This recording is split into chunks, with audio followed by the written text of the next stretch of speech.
जय हिंद। आप सभी का स्वागत है आपके अपने यूट्यूब चैनल राहुल स्टूडेंट में। दोस्तों आज की हम बात करने वाले हैं क्लास 12th होम साइंस का जो है यह थर्ड यूनिट होने वाला है, जिसमें कि हमने जो है फर्स्ट एंड सेकंड यूनिट जो है बात कर लिया, जिसमें कि जो है 200 क्वेश्चन आपका कवर हो चुका है। तो अब हम जो है हम लोग 30 यानी कि अगला स्टेप चलने वाले हैं, जो कि वह वीडियो जो है 5 ऑफ 10 होने वाला है। 5 ऑफ 10 यह वीडियो होने वाला है आपका, ठीक है। यानी कि यह जो है आपका 5वां वीडियो होने वाला है। इससे पहले हमने जो है होम साइंस सीरीज चला रहे हैं हम महामैराथन का, जिसमें कि आपका 4 वीडियो जो है कवर हो चुका है। यह वीडियो आपका जो है 5वां होने वाला है। तो चलिए इस वीडियो को बिना देरी के स्टार्ट करते हैं, ठीक है। तो इसमें जो है आपका टोटल जो है देखें तो 200 क्वेश्चन हो चुका है। 500 क्वेश्चन से अधिक क्वेश्चन जो है आपको होम साइंस में करा रहे हैं, जिसमें कि यह जो है आपका थर्ड यूनिट होने वाला है। सेकंड यूनिट तक कवर हो गया, यानी 200 क्वेश्चन कवर हो चुका है। यह जो है थर्ड यूनिट में पहला वीडियो, ठीक है। तो चलिए देखते हैं 5वां नंबर का ये वीडियो है आपका 5 ऑफ 10 है, ठीक है। सबसे पहला क्वेश्चन क्या है, बाजार का राजा कौन कहलाता है, मतलब बाजार का राजा किसे कहा जाता है। तो बाजार का राजा किसे कहा जाता है, विक्रेता को, जो बेचने वाला होता है उसको राजा कहते हैं, या उपभोक्ता को, यानी जो भोग करने वाला होता है, जो खरीदार होता है, जो क्रेता होता है, या निर्माता को, जो उस वस्तु का जो प्रोड्यूसर होता है, एक तरह से बोलें कि जो प्रोडक्ट जो निर्मित करता है, निर्माता, या फिर ऑल। तो बाजार का राजा अगर कहा जाए ना तो उपभोक्ता है, क्योंकि उपभोक्ता चाहे तो बाजार गिरा भी सकता है और उपभोक्ता चाहे तो बाजार में जो है व्यापार में वृद्धि भी कर सकता है। तो बाजार का राजा किसे कहा जाता है, उपभोक्ता को कहा जाता है, यानी हम लोग को, ग्राहक को कहा जाता है, ठीक है। अगला है नौकरी पेशे वाले व्यक्ति की आय होती है। नौकरी पेशा जो होता है उनकी आय क्या होती है, निश्चित होती है, साधारण होती है, अनिश्चित होती है, या फिर अनियमित होती है। तो बात करें नौकरी पेशे वाले व्यक्ति की आय, तो वो निश्चित होती है, बल्कि एक तरह से बोलें कि वो निश्चित तौर पे ही उन्हें पैसा मिलता है। लेकिन जो अनिश्चित तौर पे वो बिजनेसमैन वगैरह हो गया, अनियमित तौर से वो जो है कोई काम वगैरह हो गया, कोई कार्य हो गया, जो कि आपका टाइमिंग वगैरह का पैसा लिया जाता है, ठीक है। नहीं, टाइमिंग वगैरह वर्क का लिया जाता है, ठीक है। अगला है चेक कितने प्रकार का होता है। चेक अगर देखा जाए तो कितने प्रकार का होता है, तो चेक 1 प्रकार का, 2 प्रकार का, 4 प्रकार का, या 5 प्रकार का। तो चेक की अगर मूलतः बात किया जाए तो चेक हमारा 4 प्रकार का होता है। कितना प्रकार का होता है, 4 प्रकार का चेक होता है, ठीक है। अगला क्वेश्चन देखते हैं। अगला क्वेश्चन है मौद्रिक आय होती है, मौद्रिक आय होती है वेतन एवं पेंशन, या परिवार की सेवा, या सिलाई करना, या फिर कोई नहीं। तो मौद्रिक आय किससे होती है, हमें यही बोल रहा है, मौद्रिक आय किससे होती है। तो वेतन और पेंशन से जो मिलता है वो हमारा मौद्रिक आय है, ठीक है। परिवार की सेवा ये मौद्रिक आय नहीं है, सेवा के बदले में सेवा ही मिलता है, तो ये विनिमय आय हो गया। सिलाई करना ये भी हमारा जो है, सिलाई करना ये कोई मौद्रिक आय नहीं है, ठीक है। तो ये हमारा क्या होगा, वेतन जो मिल रहा है, पेंशन जो मिल रहा है, वो हमारा मौद्रिक आय के रूप में मिलता है, ठीक है। अगला है कला के तत्व कौन सा है, रंग, रंग कला का तत्व है, रेखा कला का तत्व है, आकृति कला का तत्व है, या फिर ऑल। तो कला के तत्व की बात करें तो रंग भी हमारा जो है क्या है, एक कला का ही तत्व है, कला आर्ट वगैरह में। रेखा भी उसमें खींचा जाता है, आकृति बनाई जाती है, तो कला का ये सभी तत्व हो गया, ठीक है। अगला है बचत जरूरी है, क्योंकि, क्यों बचत जरूरी है, क्योंकि यह संकटकालीन पूंजी है। संकट में जब होते हैं तो उस समय ये पूंजी है एक तरह से, या फिर ये वृद्धावस्था में काम आती है। इसकी आवश्यकता की मतलब इससे आवश्यकता की पूर्ति होती है, या फिर ऑल। तो बचत जो जरूरी है ना, वो अगर एक तरह से देखें तो ये हमें वृद्धावस्था में भी काम आता है, ये संकट के समय भी काम आता है, इसलिए संकटकालीन पूंजी भी है। ये जो है इसकी आवश्यकता हमें तब भी होती है जब हमें आवश्यकता पड़ती है, तो इसकी जरूरत होती है, यानी ऑल हो जाएगा हमारा, ठीक है। अगला 7वां नंबर क्वेश्चन देखिए क्या है। क्वेश्चन है कि ओजोन परत, क्या है क्वेश्चन, ओजोन परत किस प्रदूषण के वजह से प्रभावित हो रहा है, मतलब उसमें जो छिद्र हो रहा है वो किस प्रदूषण की वजह से, जल प्रदूषण की वजह से, ध्वनि प्रदूषण की वजह से, वायु प्रदूषण की वजह से, या फिर कोई नहीं। तो ओजोन परत में छिद्र जो हो रहा है वो कौन से प्रदूषण के कारण होता है, वायु प्रदूषण के कारण जो है ओजोन परत में छिद्र हो रहा है, ठीक है। अगला क्वेश्चन है एक निश्चित अवधि के पूर्व अनुमानित आय व्यय के विस्तृत ब्यौरा को क्या कहते हैं। एक निश्चित अवधि के पूर्व अनुमानित, देखिए एक निश्चित अवधि मतलब वो निश्चित अवधि आने से पहले, जो समय है उसके आने से पहले ही जो है अनुमानित आय व्यय, मतलब पहले ही जो है खर्चा निर्धारित कर देना, उस समय आने से पहले ही खर्चा निर्धारित कर देना, उसका विस्तृत ब्यौरा क्या कहलाता है, बचत कहलाता है, बजट कहलाता है, लेखा जोखा कहलाता है, या फिर रोकड़ कहलाता है। तो एक निश्चित अवधि के पूर्व अनुमानित आय व्यय जो होता है, आय का खर्चा जो होता है, अगर उसको निर्धारित कर दिया, आप पहले ही उसका ब्यौरा निकाल दिए, तो उसको हम लोग बजट कहते हैं। क्या कहते हैं उसको, बजट कहते हैं, ठीक है। जैसे हर साल जो है भारत सरकार जो है बजट निर्धारित करता है कि इस बार जो है हमें भारत पर जो है इतना खर्चा करना है, शिक्षा के क्षेत्र में इतना खर्चा करना है, हमें जो है व्यापार के क्षेत्र में, तो ये सब चीज़ जो है वो निर्धारित कर देता है, ठीक है। उसी को बोलते हैं बजट। इनमें कौन निवेश आयकर में छूट नहीं देता है, निवेश आयकर में छूट नहीं देता है, सावधि जमा, जीवन बीमा, पब्लिक भविष्य निधि, या फिर राष्ट्रीय बचत। राष्ट्रीय बचत प्रमाण पत्र। तो कौन निवेश आयकर में छूट नहीं देता है, इसकी बात करें तो निवेश आयकर में छूट नहीं देता है तो सावधि जमा, ये ठीक है, ये निवेश आयकर में छूट हमें बिल्कुल नहीं देता है। अगला है एटीएम का पूरा नाम क्या है, ऑटोमेटिक टेलर मशीन, टेलर है ठीक है, टेलर मशीन, या फिर ऑल टाइम मनी, या एनी टाइम मनी, या फिर ऑल। तो बताइए ऑटोमेटेड टेलर मशीन, यानी एटीएम का ये अर्थ हो गया automated teller, automatic teller machine, ठीक है, एटीएम का ये हमारा अर्थ हो गया। अगला क्वेश्चन देखिए क्या है, अगला क्वेश्चन दे रखा है कि मजदूरी क्या है, मजदूरी किस आय के अंतर्गत आती है, वास्तविक आय, प्रत्यक्ष आय, मौद्रिक आय, या फिर अप्रत्यक्ष आय। तो मजदूरी जो आता है कौन से आय के अंतर्गत आता है, तो मौद्रिक आय के अंतर्गत जो है क्या आता है, मजदूरी आता है मौद्रिक आय के अंतर्गत, ठीक है। अगला है कानों के सुनने की शक्ति किस प्रदूषण के कारण कम हो जाती है। कान जो हम लोग सुनने की शक्ति होती है कानों की, वो सुनने की शक्ति किस प्रदूषण के कारण कम हो जाती है, वायु प्रदूषण के कारण, ध्वनि प्रदूषण के कारण, जल प्रदूषण के कारण, मिट्टी प्रदूषण के कारण। तो कानों के सुनने की शक्ति जो है वो कौन से प्रदूषण के कारण कम हो जाती है, भाई कानों से सुनने की शक्ति बोल रहा है, वायु प्रदूषण से कम होगा नहीं, ध्वनि प्रदूषण से, ठीक है। अगला है कला के सिद्धांत हैं लय, अनुपात, संतुलन, या फिर ऑल। तो कला का सिद्धांत की बात करें तो लय भी है ना, लय अगर आप देखिए आपकी बोली में अगर मिठास नहीं है ना, लय नहीं है, आप किसी लय से किसी भी संगीत को नहीं गा रहे हैं तो आप कला प्रदर्शन नहीं कर रहे हैं, मतलब कि अनुपात, उसका कुछ अनुपात भी होता है, ठीक है। संतुलन भी आपके बना हुआ रहना चाहिए, तो वो कला का एक सिद्धांत है, ठीक है। तो ये ऑल हो जाएगा हमारा यहाँ पे। अगला देखते हैं क्वेश्चन क्या है, अगला क्वेश्चन आपका है कि कौन घरेलू कार्य पति और पत्नी द्वारा साझा किया जाता है, पति और पत्नी द्वारा कौन सा कार्य जो है घरेलू कार्य साझा किया जाता है, कपड़े धोना, बर्तन धोना, खाना बनाना, या फिर ऑल।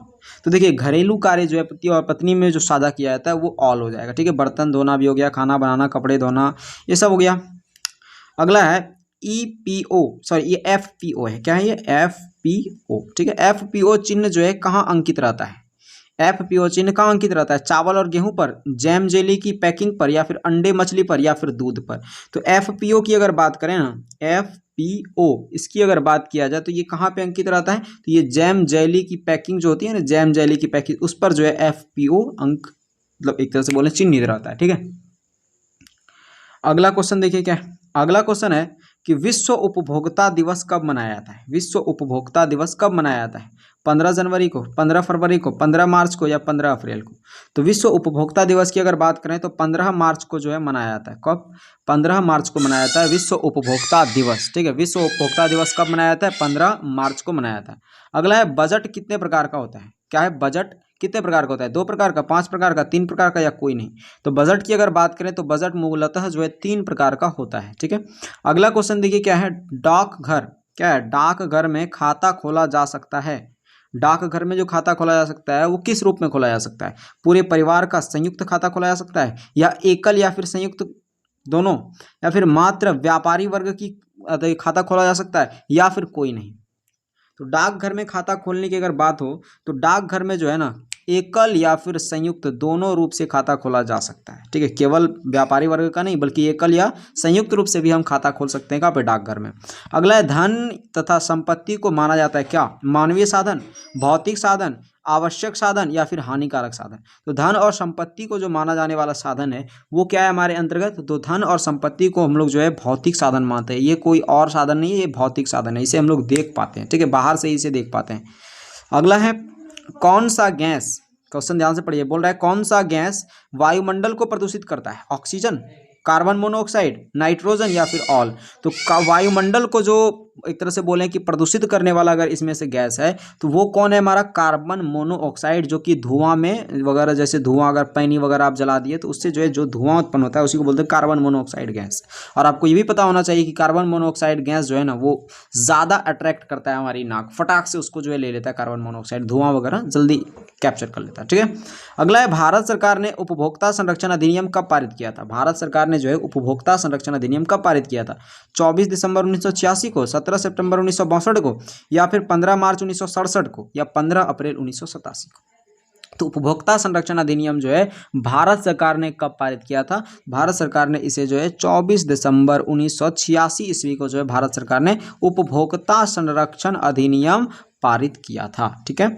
अगला 22 नंबर क्वेश्चन देखिए क्या है, क्वेश्चन है कि वायु प्रदूषण के कारण कौन सा रोग होते हैं, फेफड़े का कैंसर, आंखों में जलन, या फिर उल्टी, या फिर ऑल।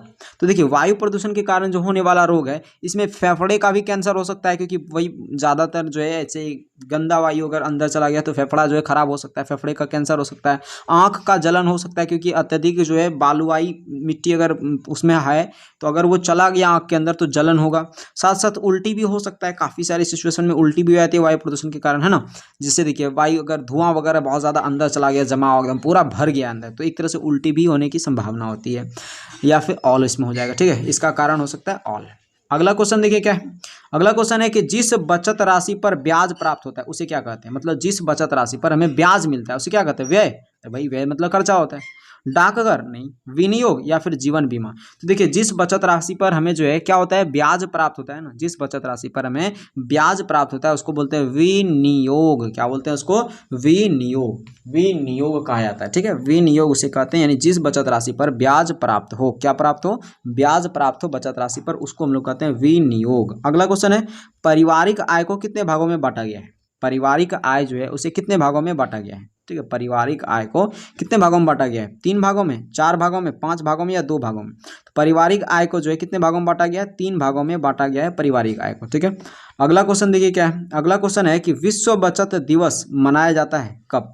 विश्व बचत दिवस जो है कब मनाया जाता है, 10 नवंबर को, 2 नवंबर को, 30 अक्टूबर को, या 14 नवंबर को। तो विश्व बचत दिवस मनाए जाने की अगर बात करें कि विश्व बचत दिवस कब मनाया जाता है, तो वो 30 अक्टूबर को मनाया जाता है विश्व बचत दिवस। विश्व बचत दिवस कब मनाया जाता है, 30 अक्टूबर को विश्व बचत दिवस मनाया जाता है। ठीक है, तो यहाँ से जो है चाहे तो आप इसका एक स्क्रीनशॉट यहाँ से ले सकते हैं। अब हम लोग अगला देखते हैं, इधर से 26 नंबर क्वेश्चन को देख लेते हैं। ठीक है, चलिए देखिए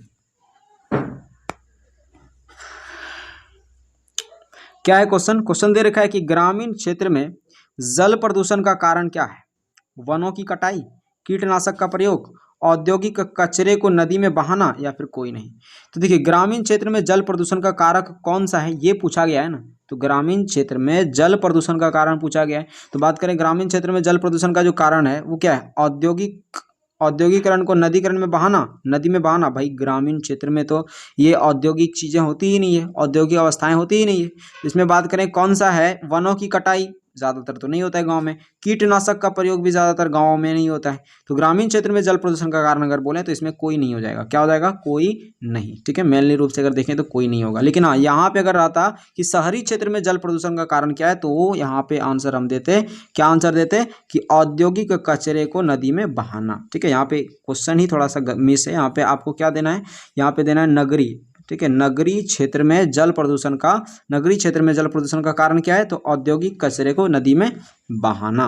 ठीक है, उद्योग में जो कचरा उत्पन्न होता है उसको जो है नदी में बहा देने से क्या होता है, अत्यधिक जो है नगर में एक तरह से बोले वायु जल प्रदूषण हो जाता है। ठीक है, अगला है मानवीय संसाधन, इनमें कौन सा है, योग्यता, रुचि, कौशल, या फिर ऑल। तो मानवीय संसाधन की अगर बात करें तो योग्यता भी है एक मानव का संसाधन, रुचि भी है, रुचि होनी चाहिए किसी भी कार्य में, साथ साथ कौशलता। ठीक है, कौशलता मतलब उसके लायक होनी चाहिए। तो मानवीय संसाधन जो है हमारा क्या, ऑल हो गया। अगला है कि बचत का धन रखना चाहिए, कहाँ पे रखना चाहिए, मतलब जो आपका बचत हुआ उपयोग करने के बाद जो आपके पास राशि बची उस बचत धन को कहाँ रखनी चाहिए, बैंक में, बॉक्स में, जेवर बनाने में, या फिर पॉकेट में। तो बात करें बचत धन को कहाँ रखना चाहिए, तो बैंक में रखना चाहिए, क्योंकि यहाँ से हमें ब्याज भी मिलता है। अगला है KVP यानी किसान विकास पत्र। ठीक है, KVP कहाँ से खरीदा जा सकता है, किसान विकास पत्र कहाँ से खरीदा जा सकता है, ये क्वेश्चन पूछा है ना। किसान विकास पत्र कहाँ से खरीदा जा सकता है, बैंक से, पोस्ट ऑफिस से, दोनों से, यानी बैंक और पोस्ट ऑफिस दोनों जगह से, या कोई नहीं। तो ये जो KVP है ना ये पोस्ट ऑफिस से आप खरीद सकते हैं। ठीक है, अगला क्वेश्चन है कि धन को बढ़ाने के लिए क्या करना चाहिए, बैंक में फिक्स डिपॉजिट, या फिर राष्ट्रीय बचत, या मोटर वगैरह खरीद लेनी चाहिए, या फिर ए बी दोनों मतलब राष्ट्रीय बचत करनी चाहिए, बैंक में फिक्स डिपॉजिट करा देना चाहिए। तो धन को बढ़ाने का क्या कारण हो सकता है, तो धन को बढ़ाने का अगर कारण की अंतर्गत की बात करें ना तो वो हमारा हो जाएगा बैंक में आप फिक्स डिपॉजिट भी कर सकते हैं, उससे भी जो है आपका धन हो सकता है कि वृद्धि हो जाए उसमें, या फिर आप जो है राष्ट्रीय बचत पत्र द्वारा यूज कर सकते हैं, इससे भी आपका जो है धन बढ़ाने की तरीका आप इससे भी अपना सकते हैं। ठीक है, ये अर्थशास्त्र के ये जो है आपका अकॉर्डिंग बता रहे हैं, आर्थिक क्रिया के अकॉर्डिंग। ठीक है, अगला क्वेश्चन हम लोग देखते हैं यहाँ से, इनमें चेक का प्रकार कौन नहीं है? क्वेश्चन क्या है, इनमें चेक के प्रकार नहीं है, कौन सा? भौतिक चेक, वाहक चेक, रेखन चेक या आदेशक चेक। तो चेक का कौन सा इसमें प्रकार नहीं है, यही पूछा गया है ना। तो चेक का प्रकार इसमें से कौन सा नहीं है? भौतिक चेक जो है इसका प्रकार इसमें नहीं है। मतलब इनमें से कौन चेक का प्रकार नहीं है? तो भौतिक चेक जो है इसका भौतिक चेक नहीं होता है, बल्कि वाहक चेक होता है, रेखन चेक होता है और एक आदेशक चेक होता है। लेकिन और आपको बताया था अभी कि चेक जो होता है वो 3 प्रकार का ही होता है। चेक कितना प्रकार का होता है? 3 प्रकार का ही होता है, लेकिन जिसमें कि हम लोग क्या है, भौतिक चेक एक प्रकार नहीं है। अगला है, कौन कला का तत्व नहीं है? कौन कला का तत्व नहीं है? रेखा, रंग, सुरक्षा या आकृति। कला का तत्व पूछा है, क्या पूछा है? कला का तत्व कौन नहीं है? तो सुरक्षा जो है एक कला का तत्व नहीं है, ठीक है, लेकिन रेखा, रंग, आकृति ये सब कला का तत्व के अंतर्गत आता है। परिवार में प्रतिमाह अर्जित होने वाली आय को क्या कहते हैं? परिवार में जो प्रतिमाह अर्जित होता है, यानी एक महीने में जो आपको अर्जित आय होती है उसको क्या कहते हैं? प्रत्यक्ष आय, वास्तविक आय, सामूहिक आय या फिर पारिवारिक आय। तो देखिए, परिवार में बोला है तो परिवार में जो आय उत्पन्न होगा, जो परिवार में अर्जित आय होगा, उसको हम लोग कौन सा आय कहेंगे? पारिवारिक आय कहेंगे, ठीक है। अगला देखते हैं 34 नंबर क्वेश्चन क्या है। 34 नंबर क्वेश्चन दे रखा है कि एलपीजी एलपीजी हो गया, छत पंखे, बिस्कुट, बाल आहार तथा एयर कंडीशनर पर कौन सा चिन्ह अंकित होता है? इन सभी चीज़ों पर कौन सा चिन्ह अंकित रहता है? ठीक है, उसकी वस्तु की शुद्धता की जांच के लिए ISI का मार्क रहता है, FPO का मार्क रहता है, या फिर एग मार्क का चिन्ह रहता है, या फिर कोई नहीं। तो बात करें इसमें एलपीजी, छत पंखे, बिस्कुट वगैरह चीज़ में जो है कौन सा चिन्ह अर्पित रहता है, कौन सा चिन्ह जो है अंकित रहता है? तो वो रहता है ISI का मार्क रहता है। इस तरह से बना रहता है, इस तरह से करके जो है आपके इस तरह से करके बना रहेगा, ठीक है, इस तरह से। और यहाँ पे इसके पास इस तरह से आई दिया रहेगा, यहाँ पे भी इस तरह से आई दिया रहेगा, तो इसको बोलते हैं ISI का मार्क, ठीक है। तो इस तरह से चीज़ें जो है हमारे इस पे बना रहता है। एलपीजी पे भी देखिएगा इस तरह से बना रहता है, छत पंखे पे भी इस तरह से बना रहता है, बिस्कुट पे इस तरह से बना रहता है, बाल आहार जितने भी बच्चे की आहार होता है, एयर कंडीशनर हो गया, इन सभी चीज़ों पर ISI का चिन्ह बना रहता है, ठीक है। अगला क्वेश्चन देखिए हम लोग। अगला क्वेश्चन क्या है, बोल रहा है कृषि उत्पादन यानी चाय, गेहूं, शुद्ध घी, सिस्टम फूड फ्रूट, ठीक है, सिस्टम फ्रूट्स या फिर काली मिर्च, इन सभी चीज़ की गुणवत्ता व शुद्धता आंकी जाती है किसके द्वारा? ISI मार्क से, एग मार्क से, FPO मार्क से या फिर ऑल। तो कृषि उत्पादन जो है ये किसके, मतलब इस सब की गुणवत्ता जो है कि भाई ये सही चीज़ है, इस पे जो है हम लोग कौन सा मार्क लगा करके मापते हैं कि हाँ ये चीज़ सही है? तो इस पे जो है हम लोग एग मार्क का चिन्ह लगाते हैं। किस चीज़ का? एग मार्क का चिन्ह लगा करके हम कृषि उत्पादन जितना भी होता है उसकी गुणवत्ता और शुद्धता आंकते हैं, ठीक है। अगला है, इनमें पारिवारिक बजट कौन नहीं है? संतुलित बजट, घाटे का बजट, बचत का बजट या फिर ऑल। पारिवारिक बजट पूछा है, कौन नहीं है? पारिवारिक बजट कौन नहीं है? तो ऑल हो जाएगा हमारा पारिवारिक बजट, ठीक है। इसमें से कोई ऐसा है जो कि पारिवारिक बजट है ही नहीं, है ना। अगला है आंतरिक क्वेश्चन, देखिए आंतरिक सज्जा नहीं की जाती है। कहाँ आंतरिक सज्जा नहीं की जा सकती? किसमें आंतरिक सज्जा नहीं की जाती है? सार्वजनिक सुविधा में, दुकान में, घर में या कार्यालय में। तो आंतरिक सज्जा किसमें नहीं की जाती है? तो आंतरिक सज्जा सार्वजनिक सुविधा में जो है आंतरिक सज्जा नहीं की जाती है, ठीक है। अगला क्वेश्चन देखिए क्या है। अगला क्वेश्चन है कि बैंक में कौन सी जमा राशि पर ब्याज नहीं मिलता है? बचत जमा राशि पर, सावधि जमा राशि पर, चालू जमा राशि पर या फिर आवर्ती जमा राशि पर। मतलब कौन सी ऐसी जमा राशि है जिसपे बैंक में जो है हमें ब्याज नहीं मिलता है? तो देखिए, बचत जमा राशि अगर आप उसमें करा दिए ना तो इसमें जो है आपको ब्याज मिलने की कुछ ना कुछ संभावना है ना, मिलती भी है यार। और सावधि यानी कि अवधि के अनुसार से जो है आप अगर फिक्स करा दिए तो आपको इसमें भी ब्याज मिलता है, आवर्ती जमा पे भी ब्याज मिलता है। लेकिन चालू जमा राशि जो होती है ना, मतलब जमा कर रहे निकाल रहे, जमा कर रहे निकाल रहे, तो इस राशि पे जो है आपको ब्याज नहीं मिलता है, बैंक नहीं देता है ब्याज, ठीक है। तो चालू जमा राशि हो जाएगा आपका राइट आंसर। अगला है बचत का मतलब। बचत का मतलब क्या है? क्वेश्चन पूछा है बचत का मतलब क्या है? आय को खर्च नहीं करना, या फिर बचत का मतलब क्या है? आय को खर्च नहीं करना, या फिर खर्च को जो है कम करना, या विलंबित खर्च, या फिर खर्च के बाद बची हुई राशि को बचत कहते हैं। सही बात है भाई, खर्च करने के बाद जो है जो बची हुई राशि रहती है उसी को हम लोग क्या कहते हैं? बचत कहते हैं, ठीक है। अगला है आय में वृद्धि की जा सकती है। आय में वृद्धि की जा सकती है किसके द्वारा? बागवानी करने से, मतलब खेती वगैरह हो गया, बागवानी करने से, ट्यूशन पढ़ाने से, या फिर बचत का उचित विनियोग से, या फिर ऑल। देखिए, आय में वृद्धि करने का अगर साधन की बात करें ना तो इसमें बागवानी से भी होगा आय में वृद्धि भाई, ट्यूशन से भी होगा आय में वृद्धि, बचत का उचित विनियोग करने से भी आय में वृद्धि होगा, तो ऑल हो गया ना हमारा। अगला क्वेश्चन देखिए क्या है। अगला क्वेश्चन है कि एक उपभोक्ता प्रभावपूर्ण खरीदारी के लिए सहायता प्राप्त कर सकता है कहाँ से। एक उपभोक्ता जो है प्रभावपूर्ण खरीदारी मतलब अच्छी उसके जो है ऐसा वस्तु जिससे उसका जो है उसके जीवन पर प्रभाव डले, यानी कि जिससे उसके जीवन पर कुछ ना कुछ असर पड़े। तो ऐसी खरीदारी सहायता मतलब ऐसी खरीदारी के लिए उसे सहायता कहाँ से प्राप्त वो कर सकते हैं। विज्ञापन द्वारा, मतलब वही ऐड जो चलता है मूवी वगैरह में, जैसे हो गया वीडियो वगैरह पे ऐड चलता है, विज्ञापन द्वारा, या निजी अनुभव द्वारा मतलब खुद से अनुभव करके उस चीज़ का शुद्धता प्राप्त कर सकते, या फिर अन्य व्यक्तियों के अनुभव द्वारा यानी किसी दूसरे के सुनने के द्वारा, या फिर ऑल।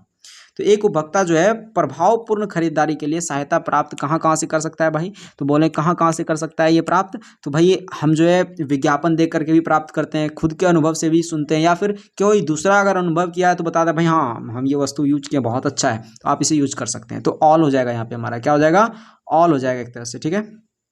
चलिए अगला क्वेश्चन देखिए क्या है। अगला क्वेश्चन दे रखा है कि आवश्यकताओं की पूर्ति के बाद शेष धन क्या कहलाता है।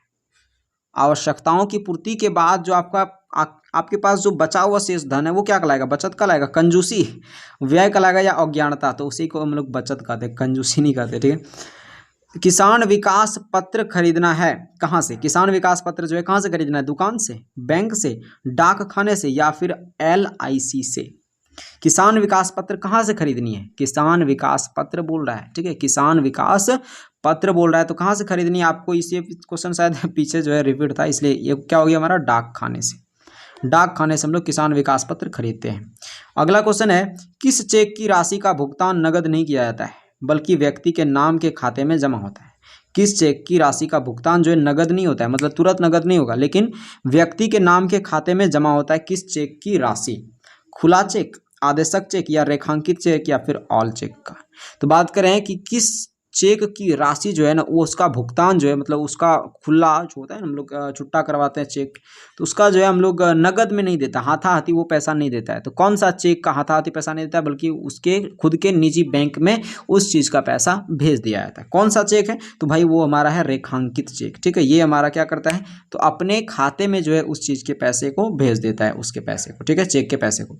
अगला है किस पर रेडियोधर्मी प्रदूषण का प्रभाव पड़ता है, मतलब रेडियोधर्मी प्रदूषण का प्रभाव ज़्यादातर किस पे पड़ता है, मनुष्य पे, जीव जंतुओं पे, वनस्पति पे, या फिर ऑल पे। तो देखिए रेडियोधर्मी प्रदूषण जो है वो एक ऐसा प्रदूषण है जो कि मनुष्य पे तो पड़ता ही है, वनस्पति पे भी पड़ता है, जितने भी जीव जंतु है उन सभी पे जो है रेडियोधर्मी प्रदूषण पड़ता है। तो ऑल हो गया हमारा, ठीक है।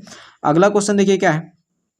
अगला क्वेश्चन है FPO मार्क, क्या है, FPO मार्क वाले खाद्य पदार्थ हैं, मतलब जिस ऐसा कोई खाद्य पदार्थ बताइए जिसमें जो है FPO मार्क दिया हुआ रहता है। तो FPO मार्क जैम में रहता है, तेल में रहता है, घी में रहता है, बेसन में। तो जैम में जो है FPO मार्क रहता है, ठीक है।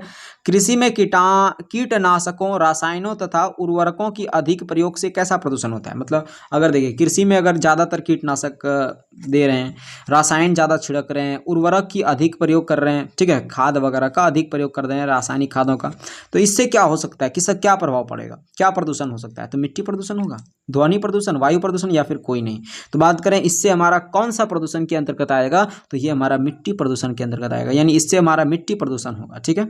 अगला 48 नंबर क्वेश्चन देखिए क्या है। क्वेश्चन है कि मानकीकरण चिन्ह दर्शाता है वस्तु की गुणवत्ता को, वस्तु में मिलावट, वस्तु के प्रकार, या कोई नहीं। तो मानकीकरण चिन्ह जो दर्शाता है वो क्या दर्शाता है, मानकीकरण चिन्ह, तो वस्तु की गुणवत्ता को जो है मानकीकरण चिन्ह दर्शाता है, वस्तु की गुणवत्ता को जो है मानकीकरण चिन्ह दर्शाता है। अगला क्वेश्चन है गृह सज्जा के मुख्य साधन कौन सा नहीं है, गृह सज्जा इसके मुख्य साधन कौन सा नहीं है, फर्नीचर, पर्दे, छोटे सजावटी सामान, या फिर ऑल। तो देखिए गृह सज्जा के अंतर्गत जो आता है कि घर का सजावट, ठीक है, उसके अंतर्गत मुख्य साधन मनुष्य का कौन सा नहीं है, यही पूछा गया कि मुख्य साधन इनमें से कौन सा नहीं है। तो देखिए मुख्य साधन फर्नीचर वगैरह क्या मुख्य साधन है, पर्दे मुख्य साधन है, छोटे सजावटी सामान ये सब मुख्य साधन है, नहीं है भाई, ऑल हो जाएगा हमारा, मुख्य साधन नहीं है, ठीक है। ये सब क्या कोई साधन है गृह सज्जा का, मुख्य साधन के अंतर्गत ये सब नहीं आता है। अगला है कि घर की उपयोगिता मानव जीवन में क्यों है, सुरक्षा के लिए, घर में सुरक्षा प्रदान करता है, प्रतिष्ठा, अस्थायित्व, या फिर ऑल। तो ऑल है ना, घर हमें सब चीज़ प्रदान करता है, सुरक्षा भी प्रदान करता है, प्रतिष्ठा भी प्रदान करता है, अस्थायित्व भी प्रदान करता है। अगला है कौन सी योजना डाकघर से संचालित होती है, राष्ट्रीय बचत पत्र या किसान विकास पत्र या फिर ये भी दोनों या कोई नहीं। तो देखिए किसान विकास पत्र अभी आपको बताया था, किसान विकास पत्र जो है ये कहाँ से, डाकघर से संचारित होती है। ठीक है, किसान विकास पत्र कहाँ से संचारित होती है, डाकघर से संचारित होती है। ठीक है, और ये भी हमारा जो है राष्ट्रीय बचत पत्र भी जो है कहाँ से संचारित होती है, डाकघर से ही संचारित होती है। दोनों हो जाएगा, यानी सी नंबर हमारा आंसर राइट हो गया। ठीक है, तो यहाँ से हमने जो है ये भी क्वेश्चन देख लिया, तो आप इसका एक स्क्रीनशॉट यहाँ से ले सकते हो। अगले वीडियो में तक के लिए जय हिंद, जय भारत।